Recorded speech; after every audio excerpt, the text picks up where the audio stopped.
ഈശോ നീ ഉള്ളിൽ വന്നാൽ എന്നുള്ളം സ്വർലോകമാകും.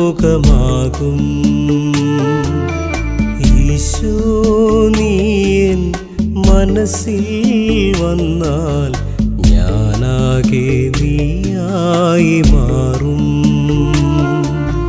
തിരുമാംസമായെൻ്റെ ഉള്ളിൽ,